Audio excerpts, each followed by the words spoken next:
Hello, welcome everyone. I hope everybody is having a fantastic Tuesday and a fantastic week. I am so excited to host today Dr.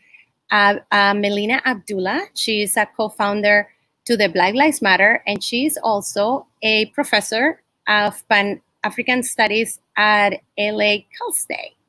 So I hope you guys are ready for a really interesting conversation.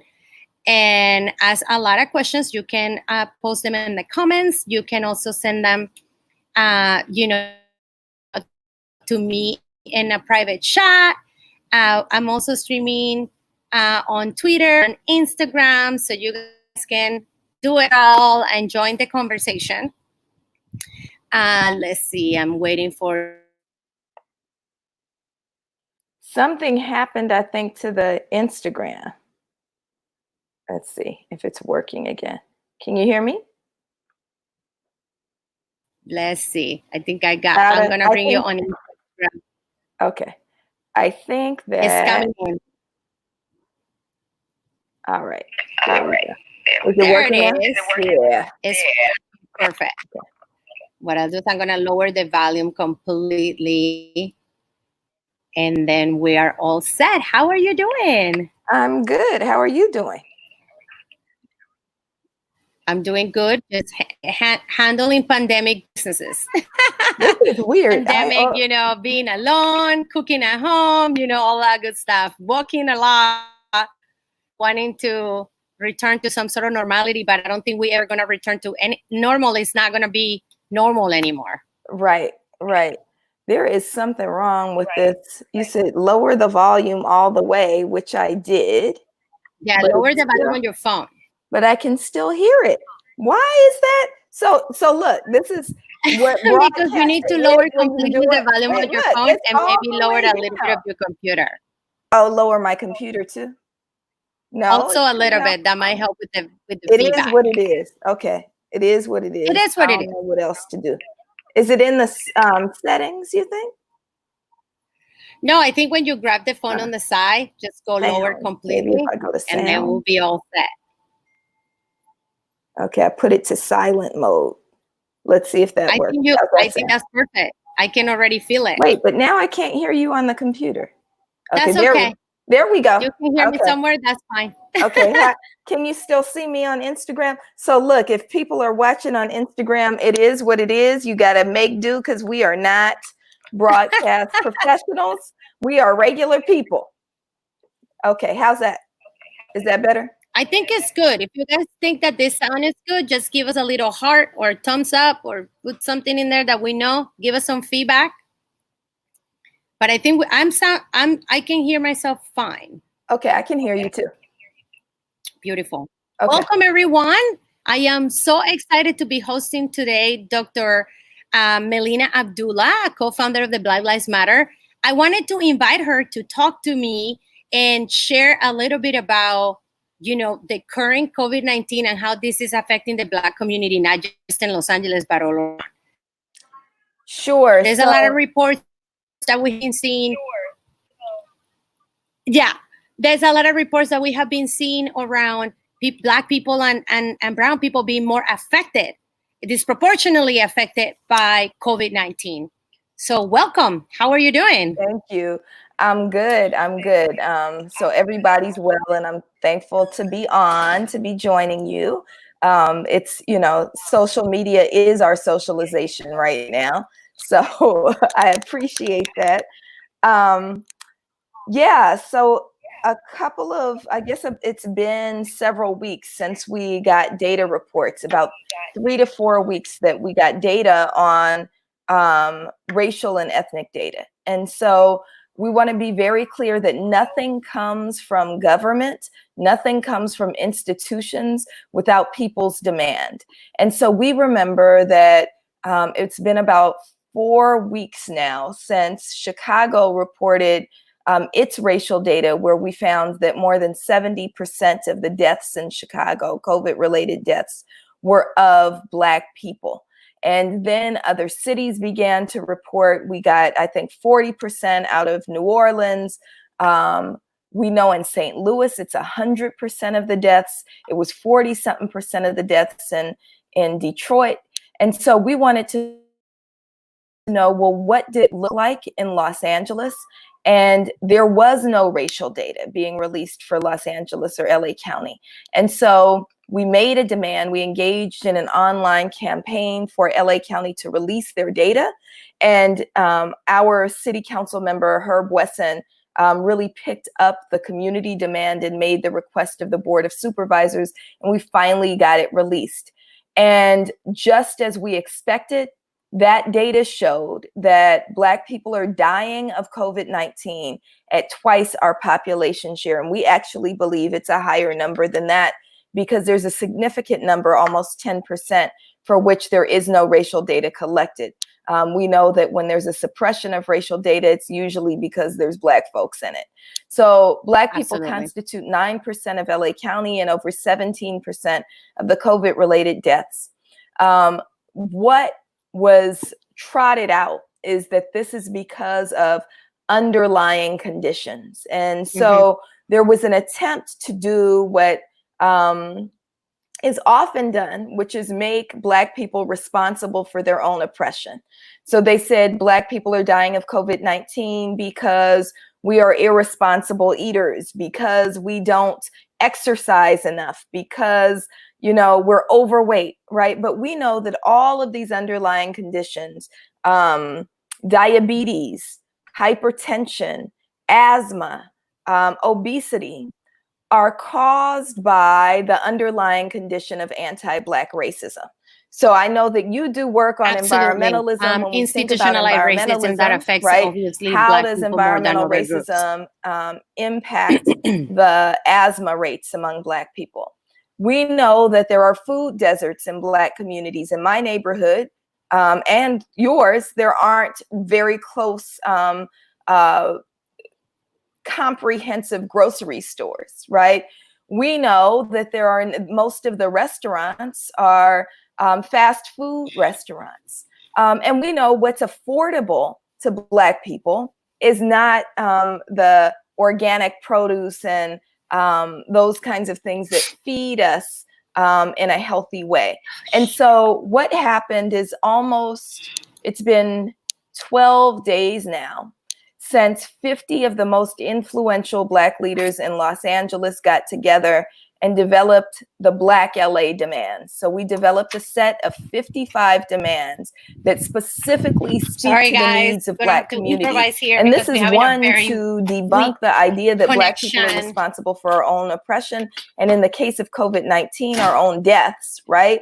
But two, when we think about how much money is being poured into remedying some of what's happening with COVID-19 and the economic fallout, we're talking about now $3 trillion, and none of it is being earmarked for the Black community. Uh-oh. I lost you on Instagram for a moment, so we'll come back.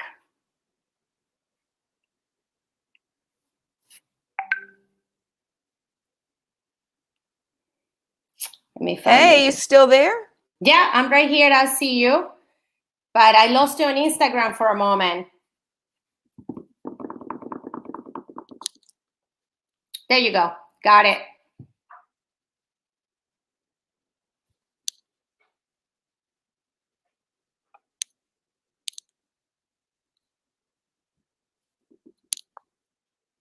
Bear with us, friends. We're having some technical difficulties.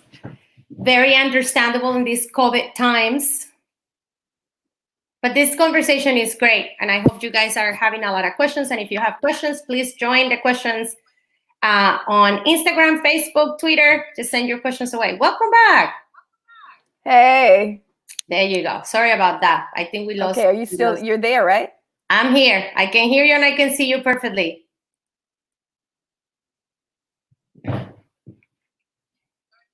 Yeah, I'm here. Yeah, I'm here.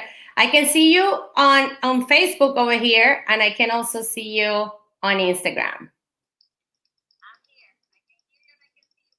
Okay, great. So I don't know if we should pick back up or what you want to do. Well, you were. I think the StreamYard may not be working because I don't see your picture on StreamYard. Okay. I don't know if it's working with everything else, but it's just a black, your portion of the screen. I can see me. There you go. I'm back now. But your portion of the screen is, there we go. Wait, Okay. Start it to go. We were discussing earlier. Okay, so let me know what you want me to do, if I should just pick back up or yeah, how you want to do this. rephrase a little bit of what I heard you said, or where I left you, or where I lost you. And you were mentioning about how data was a big issue. Of course, they didn't release the data when the necessary data for us, and the common fall pit is usually blaming people for what's happening. I'm gonna type in the demands so people who are watching can see this. Melina, I think we're waiting on. Melina, I can see you here on the StreamYard, and I can also see you here in the stream on Instagram. So folks who want to see what the demands are can go to tinyurl.com/BlackLAdemands. And let me see if I can even pin that. No, because this is your live stream, so I can't pin it. But that's where the demands are. Folks want to go on. It's only on Instagram. I don't know how to do it on the other platforms. But can you hear me now? If you're on another platform and you want to see the demands that were issued, please go to tinyurl.com/BlackLAdemands. And Alda, let me know when you want to start back up. I think you can go. Can you hear me now? No. Can you hear me here? Let me see. Can you hear me here? I can't hear you. Let me just plug into do it through Instagram. Thank you guys. I'm getting no sound from you. I don't think Melina can hear me, sadly. So we're trying to figure it out this stream right now.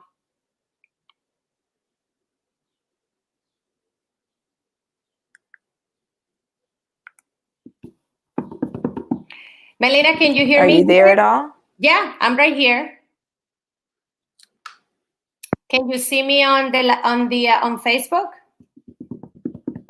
Oh, we're having. Yeah, I'm right here. Okay, so I'm gonna hop off and then just text me when you're ready, okay? I'm right here. I'm good to go.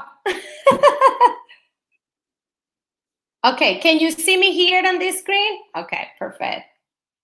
Okay, guys, bear with us because we're just having some technical difficulties, and I apologize. My internet connection might not be the strongest right now. Who knows? But we're going to have Melina come on board in just a second. Okay, she's going to join us in just a second. And some of the things that she mentioned that we have seen in the reports is that African Americans disproportionately have been most affected by COVID-19. And earlier, Melina was mentioning that that the data, there was a big discrepancy around the data, and she was really making some exciting points about that. So I'm waiting for her to join me again on Instagram and on here on Facebook. I appreciate you guys so much for waiting and for bearing with us with the sound and with everything else. Please don't go anywhere. It's about to get more excited and more heated. And we're about to have a real interesting conversation. I'm waiting. Oh, I might not have Melina on the Facebook anymore, but I'm going to turn it around and you guys can see us. Hi. Can you hear me fine now? Okay, let me see. Firewall and VPN. That's a good call. I think that is some sort of internet. And can you please also join me on the StreamYard as well?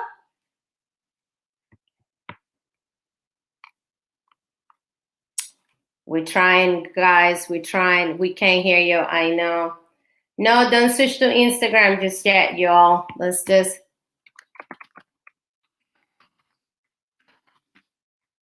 I'm going to flip it when Melina comes to StreamYard, and then we'll take it from there about that.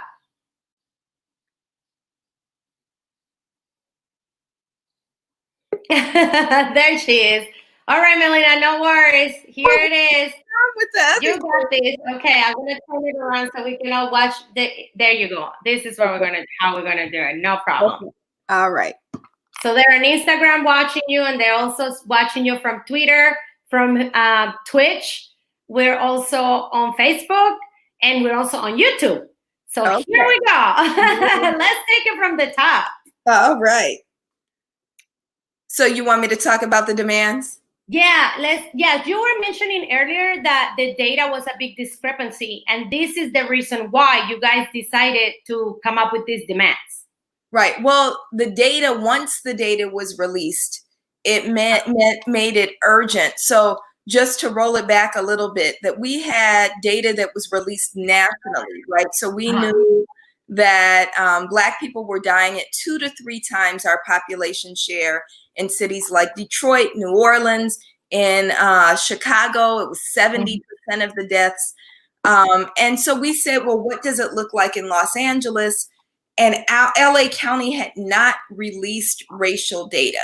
And so we pushed a social media demand, putting pressure on the county to say that we need to know what the racial data is in LA County.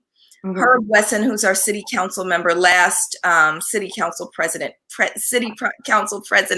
emeritus, picked up that demand and made the request to the county, and very quickly we got racial data which confirmed what the national trend was, that Black people were dying in Los Angeles at twice our population share. So we're 9% of the county's population, but just over 17% of the COVID-19 deaths. And we actually believe it's a higher number than even that, because there's about 9% for which racial data is not collected. And so given that, understanding that COVID-19, like almost everything, hits Black people hardest, we said, as the government, as even foundations are beginning to pour resources into addressing COVID-19, but also the economic fallout, we have to be very clear that it's Black people being hit the hardest. So that we can demand our share of those resources, right? So it's important that we think about that $3 trillion been spent on COVID-19 relief, but virtually none of that money has been earmarked for Black people. And we know early reports saying that we're getting less than our share of even the general resources. So when we think about resources for small businesses, Black-owned businesses are not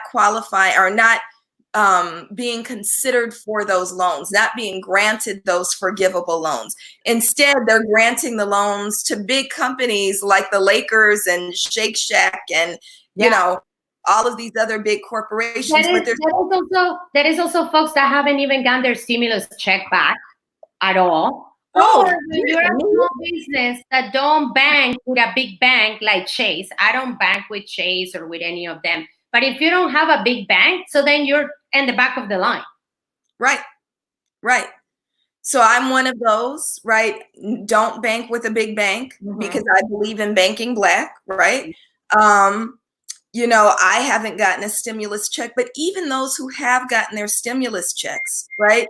We need to think about what it means that we're supposed to be celebrating $1,200 when every man, woman, and child in this country has paid $10,000 into the stimulus fund that's been allocated so far, right? And every taxpayer, if we eliminate the people who don't pay taxes like children, every taxpayer has contributed $18,000. Yeah.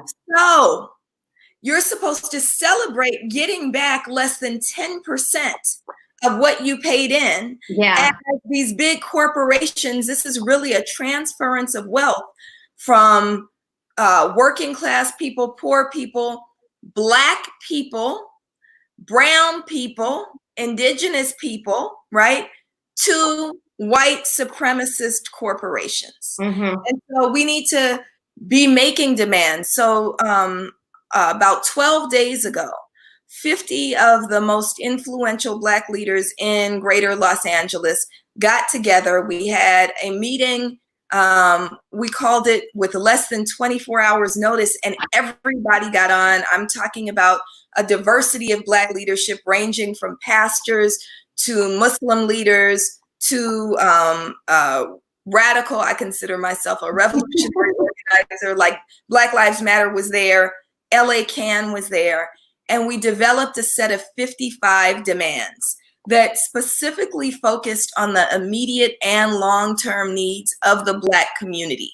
Mm-hmm. So we talked about things like, yes, we want access to testing, and we also want to make sure that there are no forced vaccinations, especially given the long history of medical racism in Black communities, right? We want to think about how this crisis impacts our community holistically. How does it impact our children who are in schools, right? And so we were able to partner with Students Deserve. We had already worked with them on developing a set of demands, and this coalition doubled down and endorsed those demands, which includes something like Austin Butner just signed off on universal passage of all classes, because kids who are in the midst of a pandemic shouldn't also simultaneously have to be worried about whether or not they're going to graduate, right? Mm-hmm. And so these are the things that we issued as immediate demands, and people can view those demands by going to tinyurl.com/BlackLA demands, tinyurl.com/BlackLA demands. But there's also long-term demands. So if we understand that part of the reason that, we have diabetes at such a high rate is because of lack of access to healthy food. Absolutely. Food deserts in our area. That's a huge issue. Right. Access to fresh products, where we have abundance of liquor stores and fast food joints, but we don't have really farmers markets in our communities in every corner like that is in other communities. Right. So that's one of the long-term demands is farmers markets, but also I know when I go to the farmers market, I can't pay $1 an apple, right? Right. And so we're also saying you have $3 trillion and there will be more.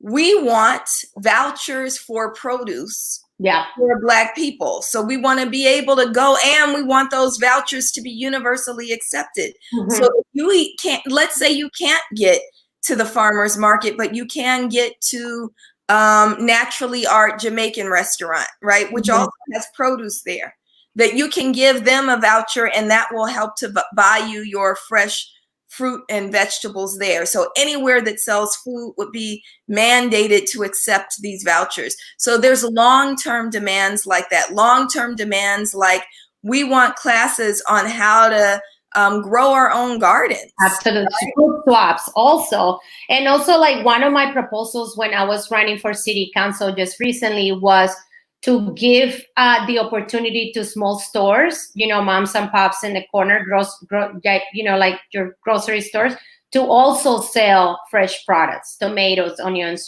things that they serve the local community. Sometimes there is not supermarkets with fresh organic food around where we live.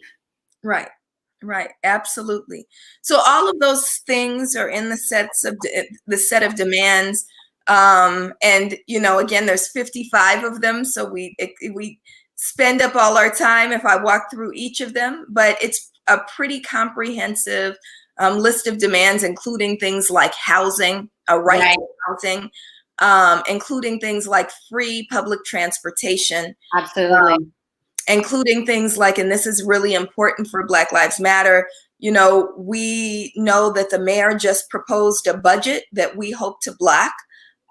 where he has increased LAPD overtime by 47% to the tune of $200 million at the same time as he is slashing budgets and furloughing city employees. We know that LAPD, we're experiencing a crime reduction.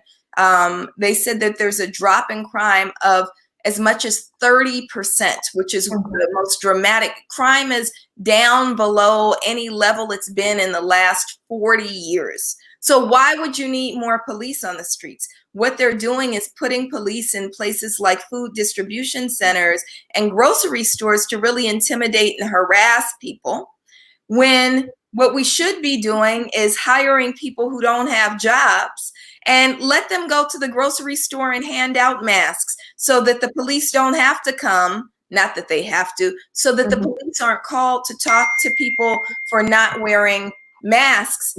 Or being outside. Right. The reality also is that before pandemic, before COVID-19, there was a huge cry to make sure that we had a different kind of enforcement around our unsheltered community. Because we know that historically, our police force has not been kind or effective, even dealing with... They don't have any expertise. Why are they coming to police? And if anybody just has free time on a Tuesday morning, go on this LAPD commission, LA Police Commission. Now you can do it on Zoom. They're on Zoom.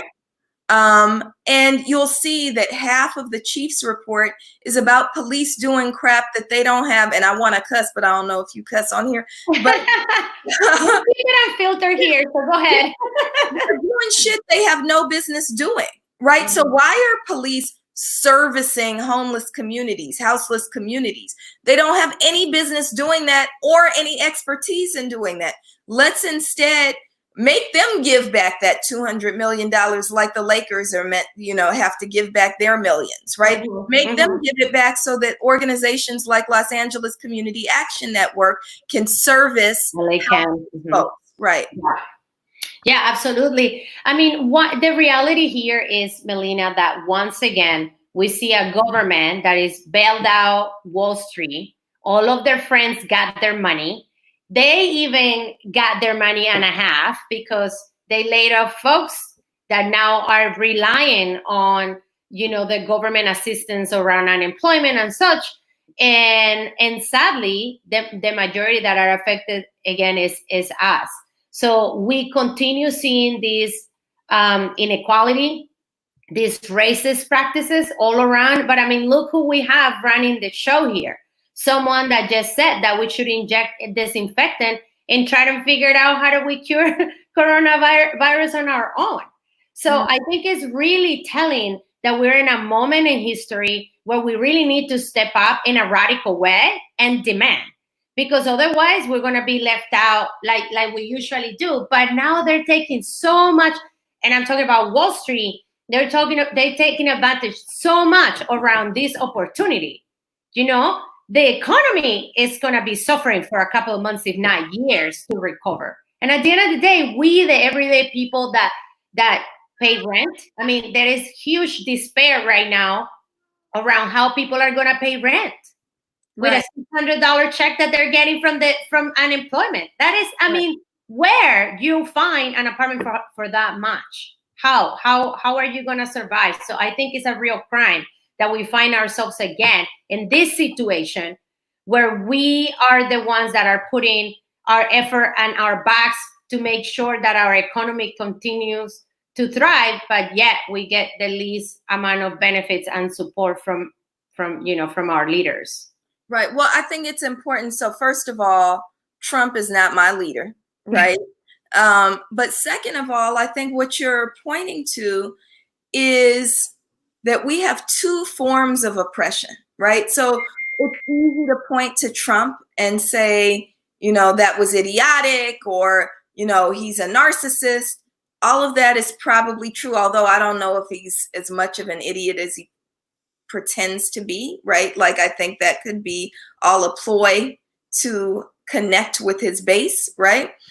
I think he's evil. I don't necessarily think he's an idiot, right? Mhm. But I think that when we talk about, the radical right wing, that is absolutely, a form of oppression or a space of oppression that we have to attack, and have to address. And there are some who are calling for May 1st to be Resignation Day in addition to May Day, right?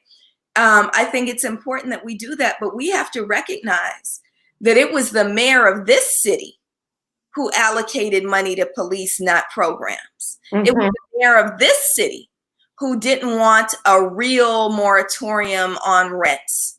It was the mayor of this city who refuses to address what happens to Black folks and under COVID-19. So there is a liberal form of white supremacy that we're being told is better than the radical right form. But we need to remember that what's affecting us here in Los Angeles is that liberal form of white supremacy. And I absolutely will call Eric Garcetti a liberal white supremacist over and over. I don't give a damn if his college roommate was Ben Jealous. I don't give a damn if he was in the Peace Corps.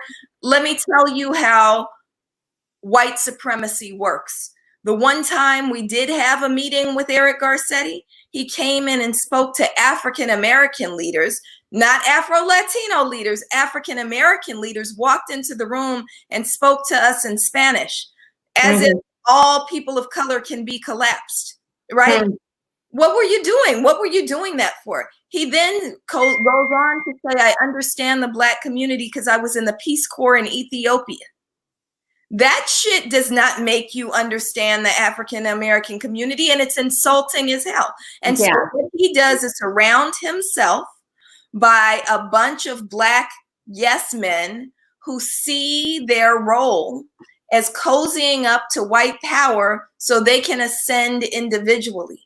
But I just want to say this to the Black folks, to the skin folk who ain't kinfolk, that we rise and fall together.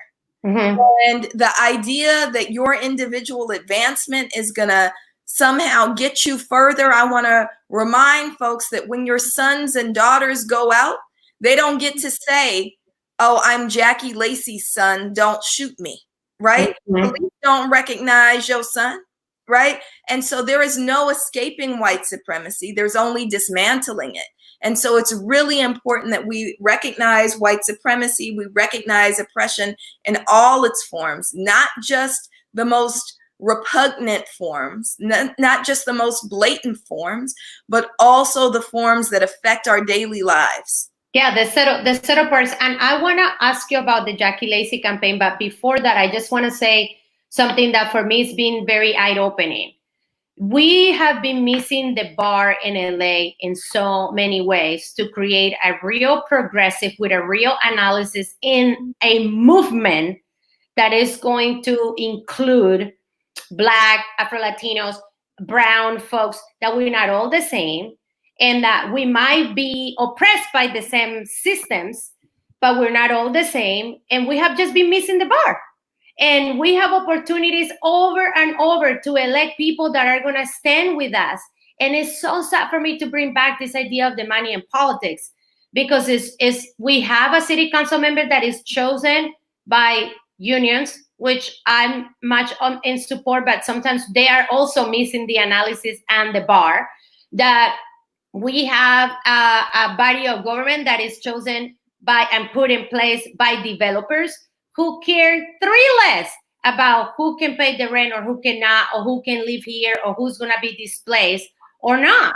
So I really hope that this pandemic and everything else that is happening, it raises our awareness of where we put in our votes, where we buying our food, where, as consumers, who do we talk to? What do we read? What are the seeds that are we planting in our hearts and in our minds, so that it can help us elevate to a higher consciousness where everybody can have a fair chance?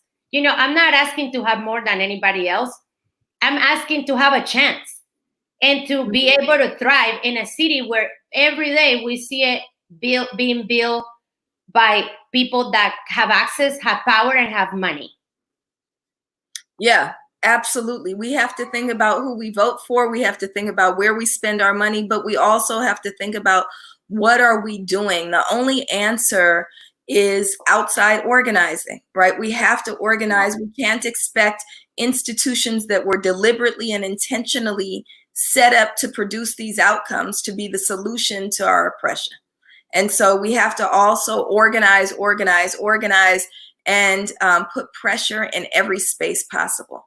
Absolutely. I wanted to ask you about Jackie Lacey and you guys and your campaign on Buy Jackie 2020, and the latest, all of the developments that had happened.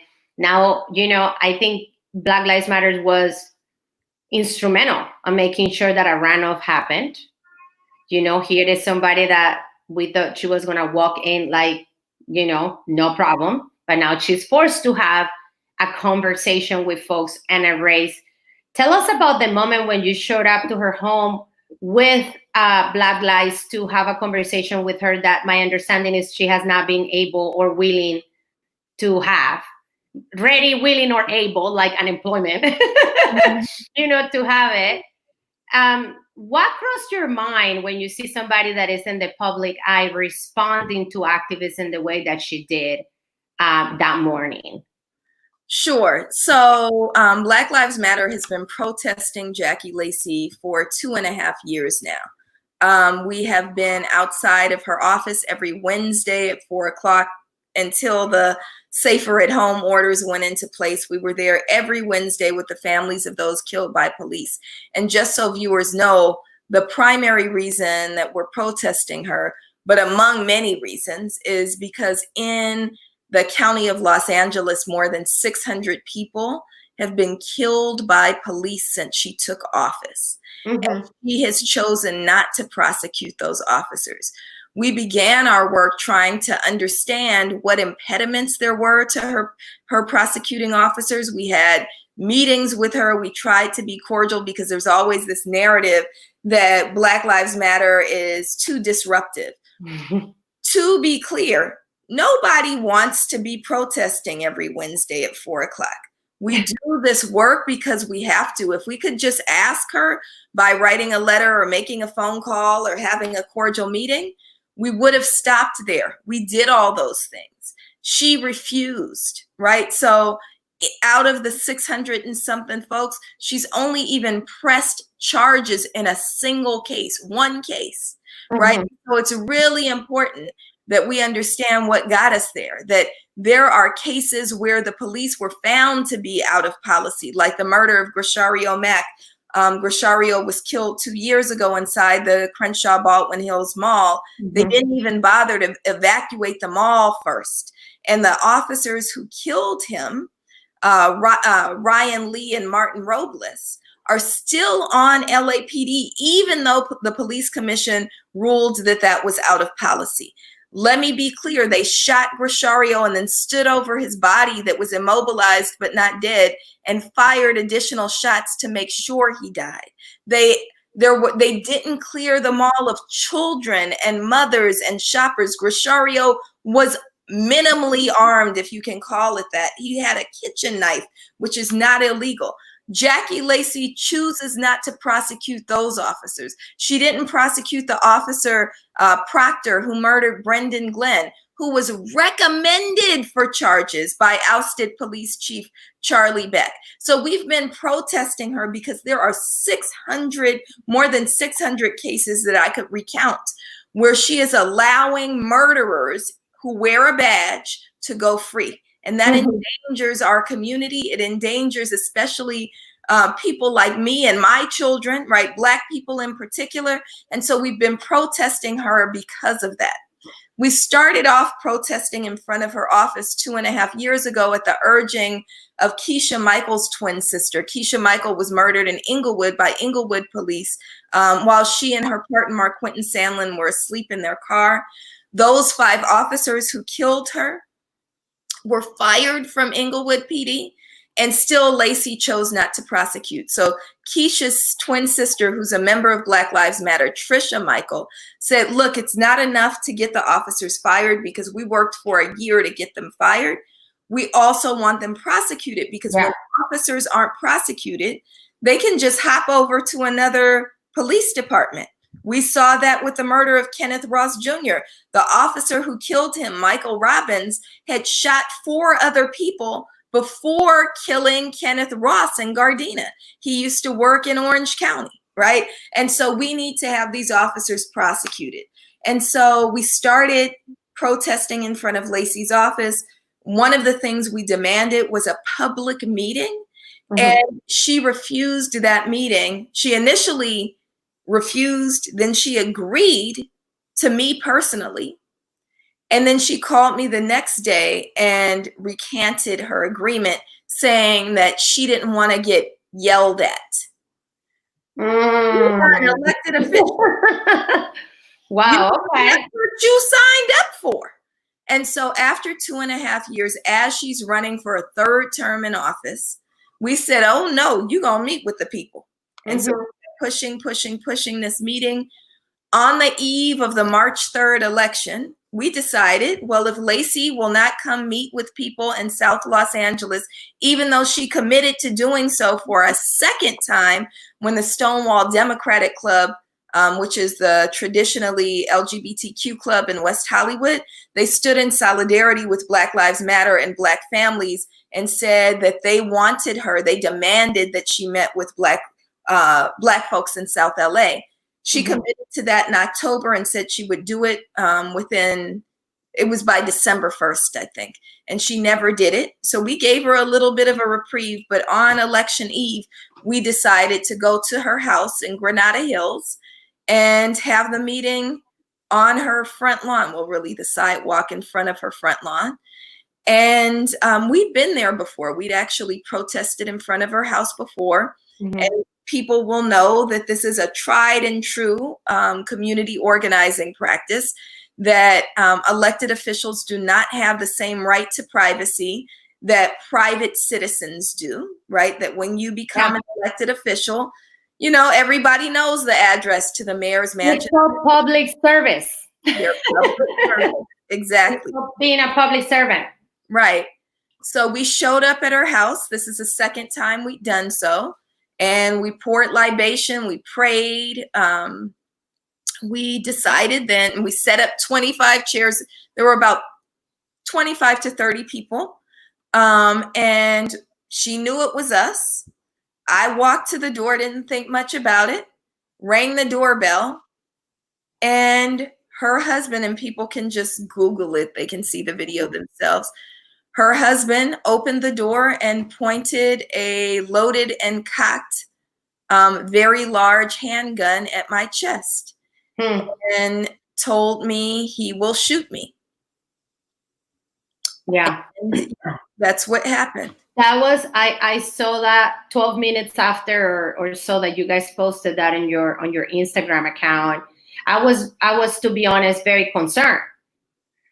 Because in the heat of the moment, you never know what happens, you know, especially with somebody. I mean, I am someone that is completely against guns. I think we should have the highest regulations against guns, just personally. So for those NRA lovers out there, I'm not your girl. I'm not for you.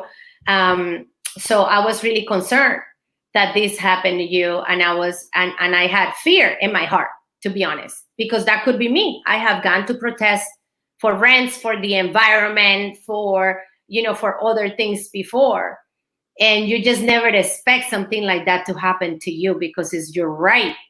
It's your constitutional right to express yourself and to protest too, to gather and to call out the things that you don't like, just like other people have that right too. So I just commend you, because that's very brave. And I'm so glad that you're safe and that you're okay and you're still with us, and that we need you safe and sound, you know, moving forward. So where are we headed with this DA, you know, race and COVID-19, when we cannot go door knocking, we cannot gather? What do you think is going to happen in order for us to have maybe a different face for leadership?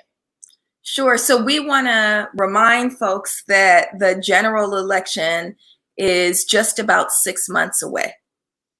And you're right. We can't go door knocking. We don't have money for mailers. We want to be clear that this is a people's effort. So we don't have big, donors behind us, big money behind us. Right. Here's an advantage is we knew we never had big money or big donors behind us. So the kind of grassroots effort that it's going to take to get her out, the kind of grassroots effort that pushed her into a runoff just has to be redoubled right now. And so we're at safer and safer at home anyway. And so, while you're home, pick up your phone, go through your address book, and text 5 people every day and say, in November, vote Jackie Lacey out, right? Put that on your, social media. I am in the process at the urging of one of our folks, Baba Akili, who's a core organizer with Black Lives Matter. I'm changing my signature on all of my email accounts to Jackie Lacey must go, right? So that everybody knows that we have to vote Jackie Lacey out.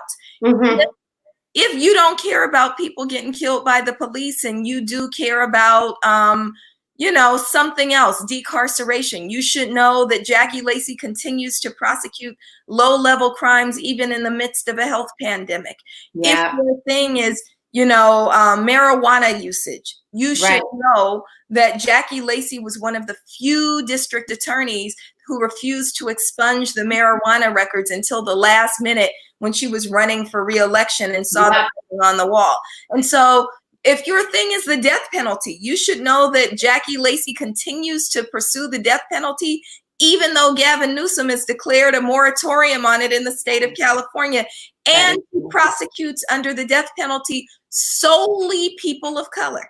And so, it's important that you understand whatever your issue is, she's on the wrong side of it unless you are just against justice, right? So make sure we get her out. We also need to pause and declare a victory in that the police union donated over $1 million to her. The LA County Sheriff's Union donated almost $1 million to her.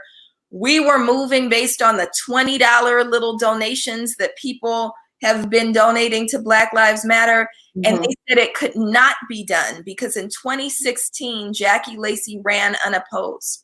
Not only did we get 2 viable candidates to run against her, we also were able to push her into a runoff. And as late as, it took them a while to do all this counting, there were still mainstream media saying, oh no, she got it in March. But we won. She got less than 48% of the vote. She got 47% of the vote. And that was because of our work. And I see this message here. So proud of your efforts. Very noble work. I want to be real clear. This is our efforts, driver. So please help us to make sure that in November we win again, right? All it takes is the people. They got money. We got people. The people beat the money every time as long as we mobilize. Yeah, that's absolutely true. And you have neighbors, talk to them, call them. You don't have to go and hug them or but you can maybe leave a note. Part of we started a mutual aid here in my area in response to COVID-19.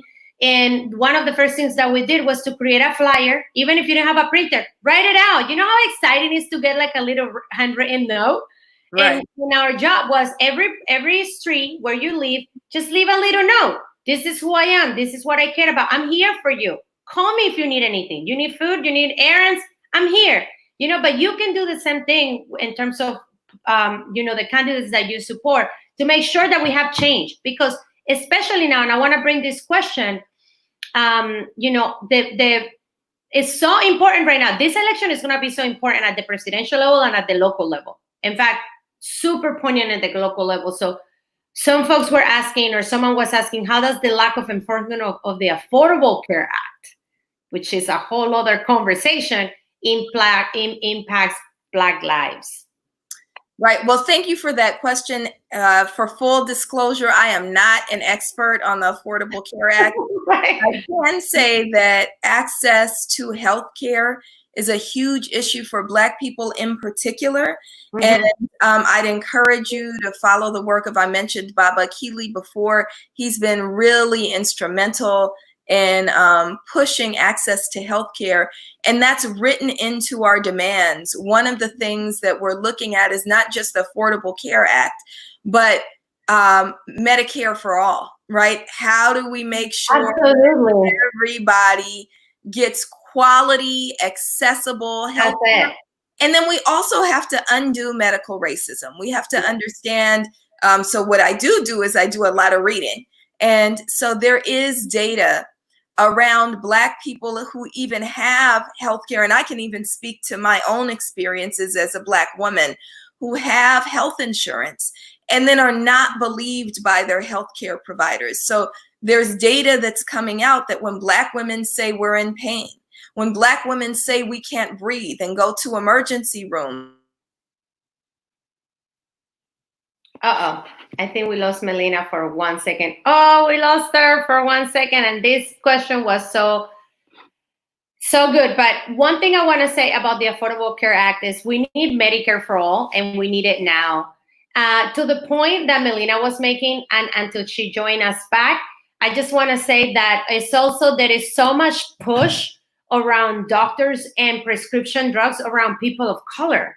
Not because we per se need them, because there are so many other holistic ways to deal with, with some of our health issues, but because it's a business. So until we tackle the issue of, the pharmaceuticals running the show in Washington, D.C., at the White House and in Congress and in the Senate, and also being one of the main interest groups that supports candidates and gets them elected, we're going to continue having this conversation. COVID-19, let me be clear. Let me turn this around to here while we wait for Melina. Let me be clear. COVID-19 is happening because, look at the dilapidated healthcare system that we live in, that we cannot all get sick. And one of the most powerful nations in the world. This is what COVID-19 has brought up to the surface for us. So I'm going to bring back Melina. She just joined me again. Here I am. There you are. Welcome back. Thanks. And we were talking about Medicare for all, but I just expressed that, the pharmaceutical industry is a huge lobby in Washington, D.C. Now, this COVID-19 really exposed the dilapidated health system that we live in this country. The fact that we're like one of the superpower nations in the world globally, and that we don't have enough beds, enough ICUs, enough medicine for us to get sick and get better is a disgrace. Right. Well, that's because it's a for-profit industry. And if you look at what Trump is doing, when he surrounds himself with so-called experts, they're all experts from those industries, right? They're CEOs who are driven to not make society better, but to make a profit for their shareholders and themselves. And so it's important that we think about that. Medicare for all is absolutely, people were saying, well, it's socialized medicine. Yes, it is. We want socialized medicine. It's good for us. Schools, socialized roads. Yeah. It is better socialized. I believe everything is, but don't act like we don't have anything socialized. What do you think a library is? Right? The school, like our public schools are. Right.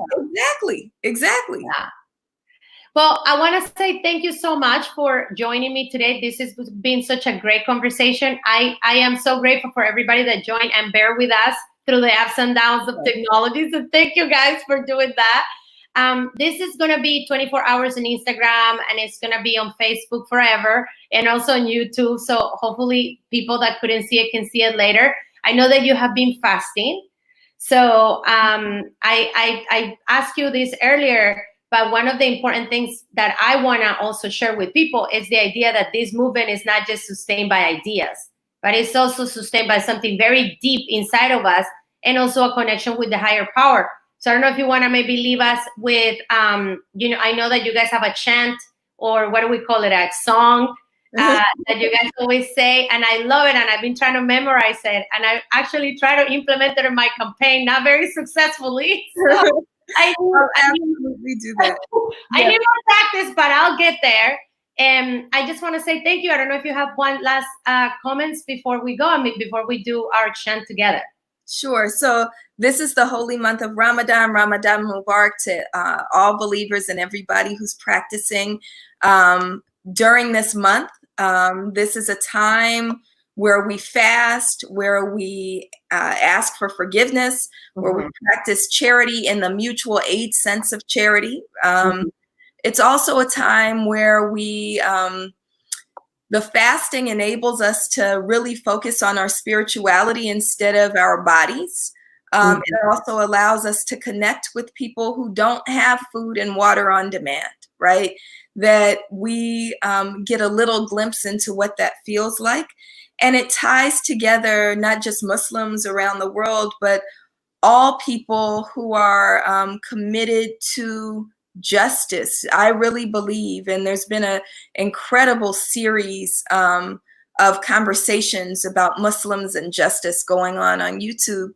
I really believe that when you talk about Islam, or when you talk about Christianity in its truest sense, or when you talk about traditional African religion, or any religion, Judaism, right? If you practice it in its truest form, it must be tied to justice. So the work that we do in Black Lives Matter isn't, like you said, just about ideas. It's not just about social justice in this kind of intellectual sense.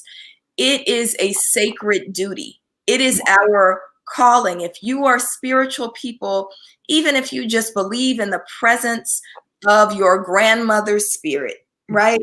Then you have an obligation to her.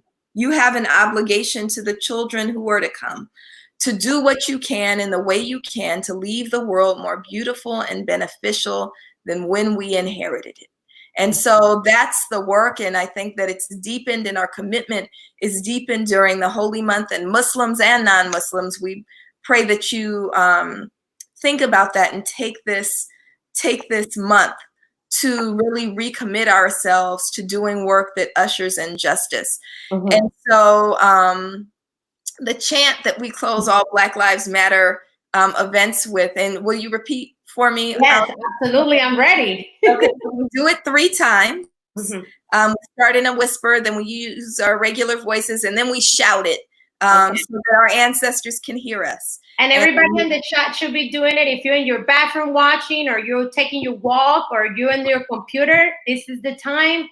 Maybe take a deep breath, close your eyes. We're doing this together. Even through this medium, we can definitely feel the energy. So let's do it. Absolutely. And these words were written by Assata Shakur. It is our duty to fight for freedom. It is our duty to fight for freedom. It is our duty to win. It is our duty to win. We must love and protect one another. We must love and protect one another. We have nothing to lose but our chains. We have nothing to lose but our chains. It is our duty to fight for freedom. It is our duty to fight for freedom. It is our duty to win. It is our duty to win. We must love and protect one another. We must love and protect one another. We have nothing to lose but our chains. We have nothing to lose but our chains. It is our duty to fight for freedom. It is our duty to fight for freedom. It is our duty to win. It's our duty to win. We must love and protect one another.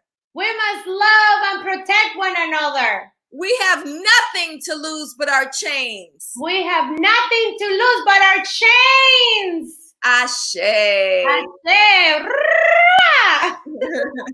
Thank you so much. I learned so much, and I feel so connected. Thank you so much, Melina. And we'll have you back when there's more demands, or maybe less demands. Okay, remember to go to that website, tinyurl.com/BlackLA demands. Beautiful. I'll Okay. post it on the notes too. Thank you. Thank Have a you. great day. Bye-bye. Bye. Well, you all, this was it. Oh, how awesome was that, Shan? I really felt it for some reason. I want to thank you all for joining me today. I know we had like many technical difficulties, but hey, this is COVID-19 at its best. We kind of roll with the punches and we make it work. I hope you guys are doing wonderful. Tomorrow I'm going to have a special guest from New York. He's going to share with us a little bit about what's happening there. And also on Thursday, I'm having a tenants' rights lawyer, attorney Elena Pop, and she's going to answer all of your tenant questions, guys, because the first is just coming up. And some people can pay rent, some other people cannot.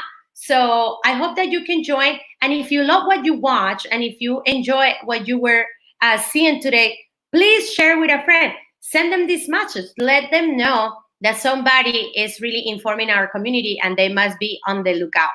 Thank you, guys. You have an awesome, awesome Tuesday. And I see you guys tomorrow at 3 p.m.